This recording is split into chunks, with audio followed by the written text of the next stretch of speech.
22শে শ্রাবণ। দিনটা ছিল 22শে শ্রাবণ। সকাল থেকে আকাশের মুখ বিষণ্ণ। কালো মেঘের আস্তরণ ছিন্ন করে রবি তার কিরণ পৌঁছে দিতে পারছে না পৃথিবীর বুকে। সেও হয়ে আছে ঘোর আচ্ছন্ন।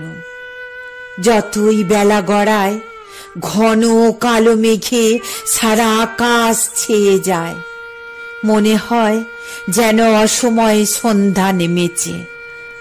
আমাদের রবি কবিগুরু রবীন্দ্রনাথ ঠাকুর সেদিন চলে গেলেন অস্তাচলে।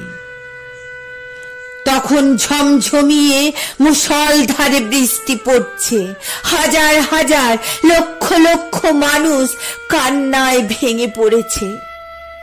কবি তখন অনন্ত যাত্রার উদ্দেশ্যে দিয়েছেন পাড়ি।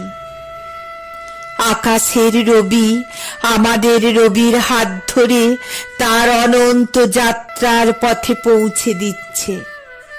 যেখানে মৃত্যু, জরা, শোক, ব্যাধি, ক্লান্তির ছায়া নেই, কবি চলে গেলেন সেই বাড়ি।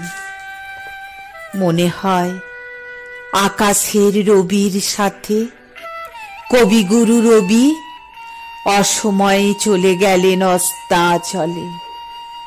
আকাশের রবি আবার ফিরে ফিরে আসে। পৃথিবীকে উজ্জ্বল আলোর ছটায় ভরিয়ে দেয়। আমাদের বিশ্বকবি রবি চলে গেলেন, আর সারা বিশ্ববাসীকে দিয়ে গেলেন নাটক, গান, কবিতা, সাহিত্য, উপন্যাস, আরো অনেক অনেক উপহারের সমাহার। 22শে শ্রাবণ এলেই মনটা হয় বিষণ্ণ, ভারাক্রান্ত। কালের নিয়মে তিনি চলে গেলেন, কিন্তু তিনি অক্ষয় অমর। যতদিন থাকবে এই বিশ্ব সংসার, ততদিন সারা বিশ্ববাসীর মনে তার অতুলনীয় সৃষ্টির জন্য হয়ে থাকবেন তিনি জীবন্ত।